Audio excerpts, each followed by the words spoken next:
Okay, welcome to, I don't even know what video this is, I think 7, but there has been a story in the news lately that really hit home with me and in the things that we do at Escajado Holdings that kind of proves true to what the end result to some of this private equity lending and private equity purchasing. It's like, so there's this company that my friend Jeff sent me a article about, and I started investigating after I read this article about this company. It's called Renovo Home Partners, and it is owned by a private equity firm, BlackRock TCP Capital, and I don't think that, I'm not 100% sure if it's the same as, has anything to do with like the big BlackRock, or maybe they just use that for like kind of like a name thing or whatever. But like, regardless, a private equity firm that owns Renovo Home Partners, and what they do is they started in 2021, and what their mission was is to buy home remodeling companies, home service companies. You have your, everything from bath remodeling, cabinet resurfacing, kitchen remodeling, roofs, windows, doors, et cetera, et cetera, et cetera. It's a big industry, and in this firm, it is targeting companies to buy. So what happened was, October 25th, all the companies just shut down. They all shut down. And from what I understand, they were completely over leveraged, and there was some kind of earnings call, and they shut the doors. They started to file for bankruptcy, and it left. I got the stats here. It left 2,695 employees without jobs, and they were currently on 44,275 job sites. That means they were on that many projects that essentially got unfinished. And if you look this up or Google it, you are going to see countless local news stations with the poor old man who paid the first deposit for a bathroom remodel, and only like a third of it's done, and he's left with the studs and the drywall hanging down and the plaster everywhere in an unfinished bathroom, and he's out some deposit. And there was a lot of people that paid. In the remodeling industry, we especially if there's expensive material that we have to buy, cabinets that can be really expensive, windows, we'll charge ahead of time. That way we don't have to come out of pocket, and it also ensures that the customer has skin in the game and they're not going to burn us, right? So there was countless people, customers that paid this money that they just got beat essentially. So and I thought it was interesting too, because I was doing some research on Renovo Home Partners, and they really had a lot of accolades, in the media and on social media, and when you Google them and everything, and they really, and it's so funny what people do. They were promoting this, this 600 in 2023. They were promoting this big $653 million revenue year, right? They're promoting the top line revenue, $653 million. Don't get me wrong, that's a lot of money. That's a whole hell of a lot of money. But at the same time too, they're just leaving it at that. They're not talking about what their margins are. They're not talking about what their bottom line is. It's the same phrase that a lot of people say that holds a lot of weight. And top line is vanity, bottom line is sanity, and there could be nothing farther from the truth. Obviously, especially in this. So I was looking into this, and Renovo had, I think, 7 companies, and I'm just going to go down the line with them, and you'll find a common trend with them. So they have Dream Style Remodelers. They're out of Albuquerque, New Mexico. However, they have locations in New Mexico, Arizona, Texas, California, Colorado, and Ohio. So a pretty big company, 750 employees. It was started in 1989. So it ran profitably and successfully for, 36 years.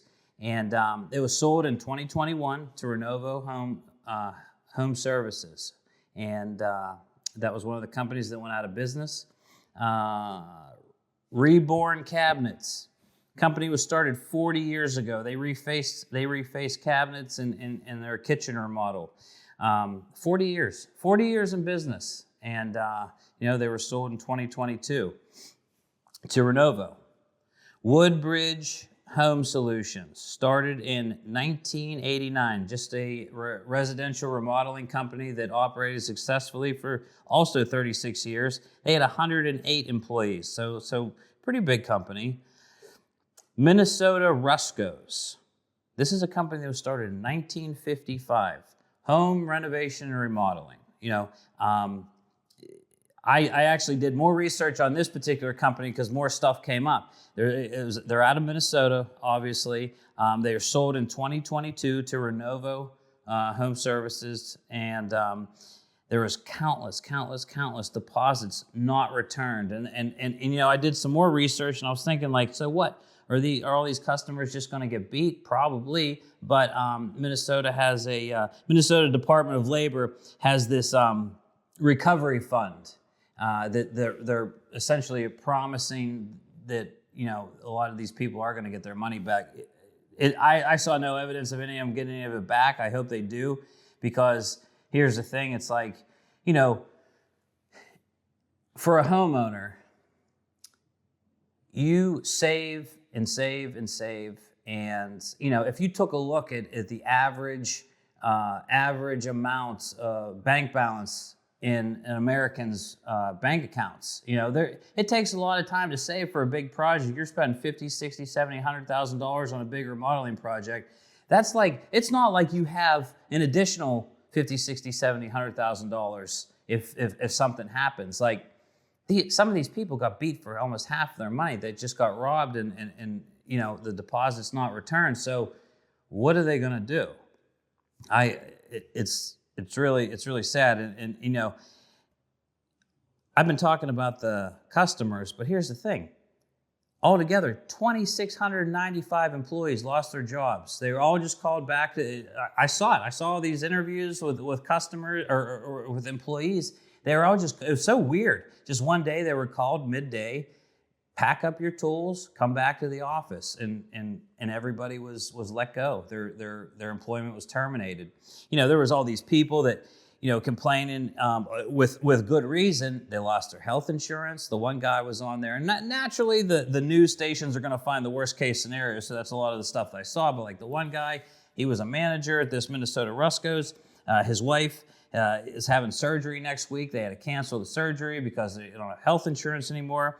There's people that are on workman's comp. Their workman's comp ended, right? If the company's shutting down, they can't pay their comp bills anymore. And here's an interesting thing too. Every single one of their websites was taken down too. I couldn't get any information from any of their websites because every single one of them was taken down. I mean, I guess if they're not in business anymore, there's no sense in having them up. But here's another company that was really big too. It was called New Pro Home Solutions. It was formed in 1945. So 1945, what is that? 80 years? 80 years. It was okay. It was sold in 2021, but 76 years it ran. Successfully. I'm sure it had its ups and downs just like any other business, but it stayed in business for all that time, right? Sold to Renovo in 2021 and had to shut their doors. 2025, October 2025. Here's another one. Remodel USA, 1999. Another home remodeler out of Maryland, same story. All the employees lost their jobs, customers lost their deposits. Interesting thing about this one was it said it was an Owens Corning franchisee. I don't exactly know what that is. I mean, I do a lot of business with Owens Corning, and I've never heard of a franchisee company, but I couldn't find any more research on that, but nonetheless. And the last one was Allure Home Improvements. This is another one. It was formed in 1946. It was formed in 1946, right? And now they had to shut their doors after 2023 sale in essentially a dynasty, a legacy, of this family business was destroyed, and it's gone. All these people, and they did the same thing as all these other companies: kitchen, bath, roofing, siding, doors, remodeling, windows. I think it's easy to see that there is a common trend here, right? Like, okay, individually, as these companies were formed from the owners in the beginning, they ran independently. They obviously thrived. I'm sure some of them more than others, but nonetheless, they were able to stay in business for all these years. Some of them almost 80 years staying in business, right? And it goes to show that how it's a testament to how fragile some of these businesses are. It's like this Nupro, it was a huge company. Like, I saw a ton of stuff for that, and so was this Minnesota Ruscos. I don't know if I'm saying it correctly, but these are big companies, and they're not too big to fail. Essentially, you know what I mean? I would have to think, because there was some interviews with some of the original owners who say, like, oh, this is a tragedy. We're so upset that our family business is shutting its doors and blah blah blah, right? But so I'm assuming, since the owners weren't complaining about not getting paid, they probably got full checks at closing, right? Which is also why the debt service was so high for Renovo, right? Like, if they had, so let's say, like I said, if they were doing like some kind of, originally I was thinking, like, what about the owners? What about the owners who sold? Were they on some kind of payout structure, earn out structure? Because if that's the case, then they're beat, and they can get their companies back, or if there was some kind of seller note. But there was nothing like that. These companies are just not in business anymore. So obviously the owners got full payouts right at the beginning, and they were leveraged payouts. Renovo took a lot of debt for all these, right? And it was quick. Like I said, this is only since 2021 they bought all these companies, and these are not small companies, right? And it's like, hey, the debt service was just too high for what this was producing, for what these companies were producing. Regardless of how big they are, you have to watch. You really have to watch. And it just goes to show you with private equity, like, who is making that decision on if this was a good acquisition or not, right? It's a testament also to that you are going to be more careful with your own money when you spend it on something than you are if you're spending somebody else's money, right? And that's exactly what happened here, and that's exactly what happens with private equity all the time, right? And to tell you the truth, I don't think this is going to be the last that we see of things like this, right? So smaller companies, they can't withstand that type of debt service and what it does to the bottom line. However, it does say a lot about, hey, this company can run profitably and successfully and produce jobs and services for people for decades and decades and decades if you keep it at a certain level, right? So like, and the other thing I was thinking about too, so this Renovo started in 2021. I mean, this is an aggressive acquisition schedule. That's 1, 2, 3, 4, 5, 7 companies, at least that it was showing, bought in just a couple years, just a few years, 2021 to 2025. I mean, and these are monster companies through multi-states, hundreds of employees, and a lot of them. And like I said, there's almost 2,700 employees that lost their jobs from this whole thing, right? And like I said, it goes to show that there's always going to be a max efficiency level at a company, right? Like this whole emphasis on growth, 10x, 100x, blah blah blah. Like I don't buy into that. I think let's take this Dream Style Remodelers. They have 750 employees. I'm assuming they were probably around anywhere from like an 80 to $100 million a year company. Maybe a little bit higher because they're out west. I don't know. But at the same time too, like if it's running efficiently with all those people, then why change it? Why put more debt on their balance sheet than you need to, right? Like why over leverage them and put a strain on the company? Because there's always going to be downturns.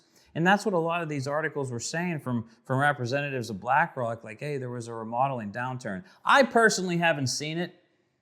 I have seen a consistent, I wouldn't say uptick, but there's definitely an uptick from COVID. But like since then, I haven't seen, we own 2 remodeling companies, and I haven't seen any trend downward by any stretch of the imagination. I've seen it in other construction industries personally, for a year at a time or up and down, but remodeling has stayed consistent. And this is why I think it is too, because I've always said it was a real, so before I got into remodeling, I was always in the building envelope service, the brick, the exterior, the roof, the flashing, the metals, the sealants, the caulkings, the structural stability, keeping the weather outside from coming in, right? Like that was always my thing. And that is a human need, right? That is a human need. Shelter is a human need, right?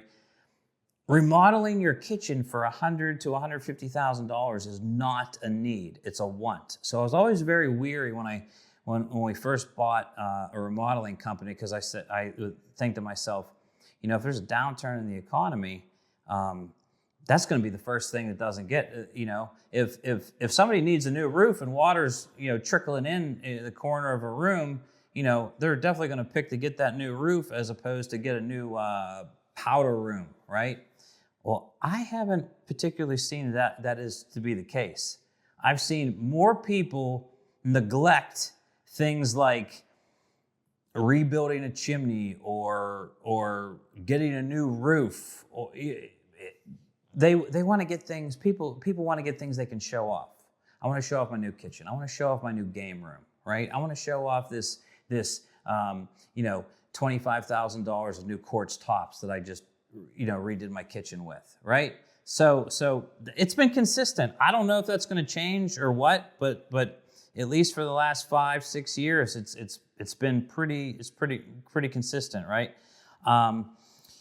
Like I said, this is a prime example of overpromising, and it's like, I'm trying to put myself in the shoes of the private equity group that did this. Like, were they they have investors, so they have to perform, or they're not going to get more investors, and that's how that particular company and industry works, right? So were they like just overzealous on what they made? We're going to buy 3 companies a year for the next 4 years, right? Like, I don't think that's a good quota to have. I don't think it's in itself, it's not a good thing, because what if here's the thing. These were all big companies. I'm just looking on a very superficial level. I did not see any of their financials prior to Renovo buying them or after. These companies might have been somewhat garbage, and they were masking it with volume on the top line revenue, right? And maybe hey, maybe they were taking losses, but they were doing 150 million dollars a year, some of these companies. And and hey, if you're doing 150 million dollars a year, there's a lot of things in the profit and loss statement that you could start picking out and become profitable, right? So like, and maybe that's how they bought them. Maybe that's right. I don't know. I don't know what their idea was, but I do know, I'm sure they were under some kind of pressure to buy. We're gonna buy this company. Hey, and it looks great. It's like, oh, I saw the big thing, like New Pro is now part of Renovo Home Services, and there's a handshaking ceremony and all this shit on all these social media platforms, right? But it's all smoke and mirrors. It's all smoke and mirrors, because here's the thing: people are going to see that and like, wow, I'll invest in that and I'll invest in that. It's interesting. It really is. I mean, they're like this Reborn cabinets, right? They were around for 40 years, and their biggest service was refacing cabinets. And basically, it's I looked at a company that specialized in this, and basically, it's the cheaper way to remodel a kitchen, right? It doesn't cost as much as getting all new cabinets and new installation and everything. So I'm curious, like how much did they do, right? Like who knows? That could have been the most profitable company in their portfolio, to tell you the truth. I have no idea, but I'm familiar with this industry. But here's the thing too: all these companies, I mean, they are a very, very, very high material driven companies. Like, you pay a lot in materials in the home remodeling space, a ton. And I still remember it. I still remember, like, the first remodeling company we bought, when I would first see our material bills, I was shocked. I was totally shocked. And granted, I'm coming from like I said, more of a restoration and maintenance construction background. I was completely shocked. I'm still a little shocked at times, right? But that's part of it, To be perfectly transparent, I'm very happy to work off a 10 to 12% margin in the home remodeling space. It's, and if you can beat that, hey, my hat's off to you, right? And I think the one real thing that I was thinking about was, like, what management did they have in place? Now, granted, some of these companies were so big, there obviously was some kind of management already in place. However, I mean, did they have to replace management? Did they have to replace the owner with somebody? And like, what did those CEOs look like of these new companies, right? Like, I always think that too. Like, there's been a few larger roofing companies that were bought by private equity firms here in Pittsburgh, and I would always try to get the information on it, like, who did they put in place from the old owner? But a lot of the times, what they'll do is they'll have the owner stay on and have some kind of earn-out structure over the course of how many years. I know one guy who really got fucking burned on it. But I mean, hey, you know what? It must work if they continue to do it. I think this is the prime proof of why this is really kind of a, I don't want to say sleazy, but like an impure way of buying companies, right? Like, they're trying to, it showed some kind of financial statement on here with their debt service, and I can't pull it up anymore. But essentially, what happened was they 100% grouped all these together, and I guess that's where it really came down for them at, and they just couldn't afford it anymore.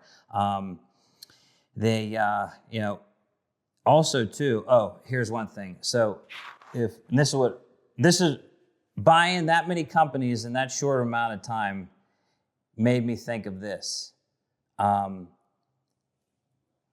Were they negotiating on these valuations from these owners, right? Like, there was no sale prices in any of the information that I found, right? These are private companies, but like I always talk about, the valuations are completely out of control today. They are shot by the hip. They are completely unrealistic, and the companies themselves most of the time can't handle the debt service on them if you're financing them, right? Like, or if you're paying cash, like how many is it? It's going to take me 17, 15, 20 years to get my money back. Like it's absolutely insane. So that was something else I was thinking about. Like, what kind of prices were you paying for these companies? Because like I said, from 2021 to October 2025, not even a full 4 years, like you're completely out of business. And you bought these 7 companies that have been in business for decades and decades and decades and decades. Like it's very evident that this model does not work, right? And I'm thinking to myself, like, hey, I think people are starting to get hip to it, which is good for people like myself, and but at the same time too, like there's still going to be tons of people who just want to sell their company, they want to check, and they want to write off into the sunset, right? So it's always going to be a thing, but I don't know. I haven't heard any success stories, in about private equity, but I hope for the investors' sake, and I hope for the seller's sake that started the company and put everything into it. It lasts, right? So I'm not putting out any kind of ill will towards any kind of private equity acquisition. I don't agree with it. It's my personal opinion, and I had to research this and look into it and talk about it, because it's a true example of how many lives just got ruined by this.